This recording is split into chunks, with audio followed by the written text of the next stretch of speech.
Aggregate Supply, chapter 31. So when I talk about aggregate supply, I wrote it is the total production in an economy through the public and the private sector.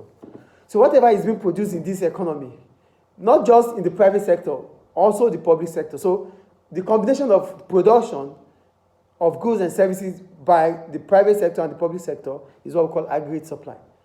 Do you understand what aggregate supply is now? So here we have the aggregate supply curve. It is the sum of all the industry supply curves in the economy. The sum of all industry supply curve in this economy is aggregate supply. That means both the private and the public. So for the aggregate supply curve, we have the short-run aggregate supply curve and the long-run aggregate supply curve. Are you with me? Yes. So we go to the short-run aggregate supply curve. I wrote, this is the upward sloping aggregate supply curve that assumes that money wages are fixed. In the short run, whatever we talk about in terms of money is fixed in the short run. A factor is fixed in the short run. But for long run, all factors are what? Variables.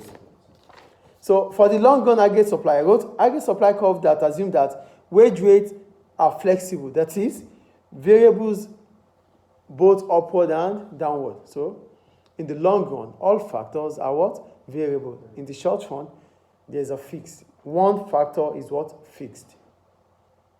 Just like the difference between short run and long run now. Now we go to shift in the short run aggregate supply, SRAS. A change in the real output and a change in price level will cause movement along this short run aggregate supply curve. A change in price, a change in output will lead to movement in the short run aggregate supply curve.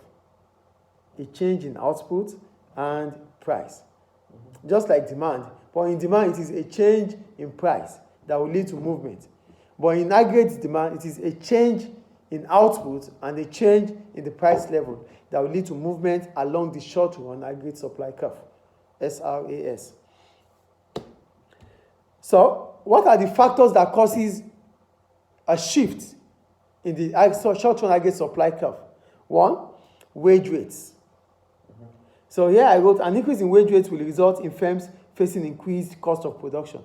This will lead to what? This will lead to an average rise in the price level. Because firms would want to make profit. And if the wage rate has increased, it increases their cost of production. Then what would they do? They need to increase the price of production. And when they increase the price, what happens to the demand? The demand will shift. The short-run aggregate supply curve will shift upward. That's left from SRAS1 to SRAS2. Are you with me? Yes. 2, raw material prices. A fall in the general price level of raw materials will shift the aggregate supply curve downward from SRAS1 to SRAS3. Is it clear? Yeah. Productivity. This is the output per unit of input employed. Because we said productivity is output over input. Do you understand what I'm saying here? So they could ask you in the exam, what is productivity? You can write output over input. Or you say output per unit of input employed. It's the same. Yeah. So what we have for output or for productivity, we have labor productivity, capital productivity. What is labor productivity? Total number of the output divided by the number of hours spent to produce. So here I wrote, labor productivity is always measured in GDP per hour worked. Then we have capital productivity, which is what?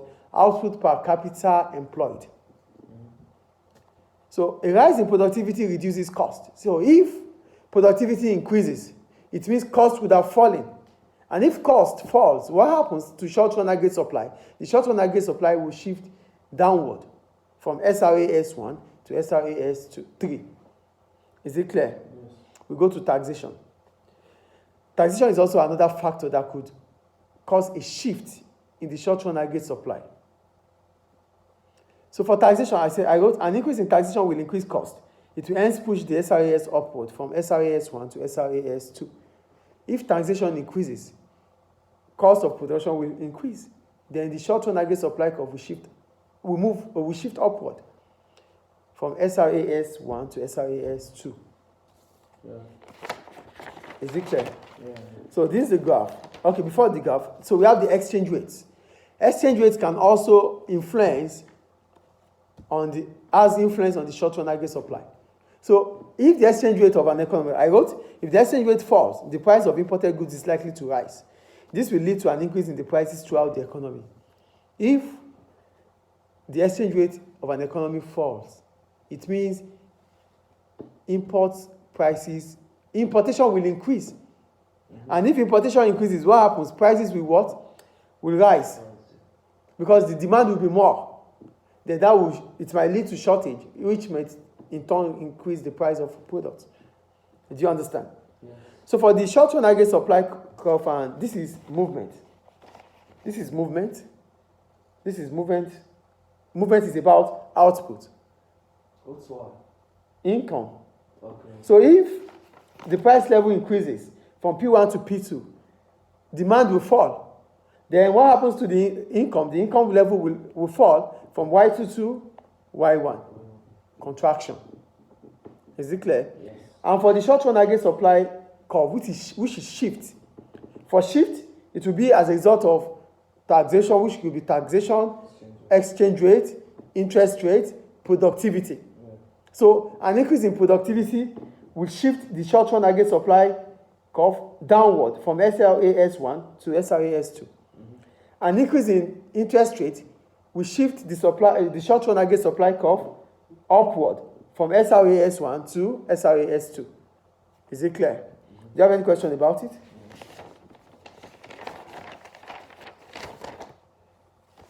Then we go to changes in government regulations. That could also change the short-run aggregate supply.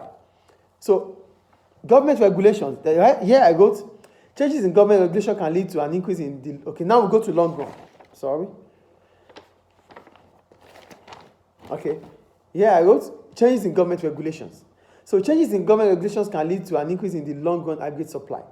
For example, making it simple to set up a company could encourage more entrepreneurs and in turn increase output and jobs.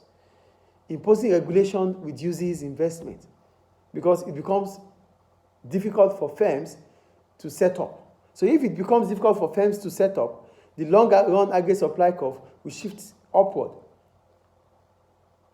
Do you understand what I'm saying there? Yeah. But if it is easy for firms to invest due to government regulations, then the long run aggregate supply curve will shift downward. Is it clear? Yes. Competition policy. We're supposed to start with, I don't know how you staple 5 before 6. It's okay anyway, because I have to shift in the long run aggregate supply. The long run aggregate supply is likely to shift over time. This is because the quantity of economic resources changes over time. So in the long run, all factors are variables. They are not fixed. So as a result of that, everything will always change in the long run. So what are the causes of a shift? That's the first one we talked about, which is government regulation. Then we talk about competition policy. For competition policy, if government makes certain rules to encourage competition in the economy, the long run aggregate supply curve will shift upward. 3, technological advances. If with technological advances, it means firms will be producing new products and existing products can be produced with a less use of resources. Mm-hmm. All this will reduce the cost of production, shifting the long-run aggregate supply curve downward. Is it clear?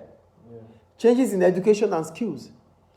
Improvements in education and skills will increase productivity, which will also move what, or which will also shift the long-run aggregate supply curve downward. Is it clear? Yeah. Do you have any question about aggregate supply? No. Okay.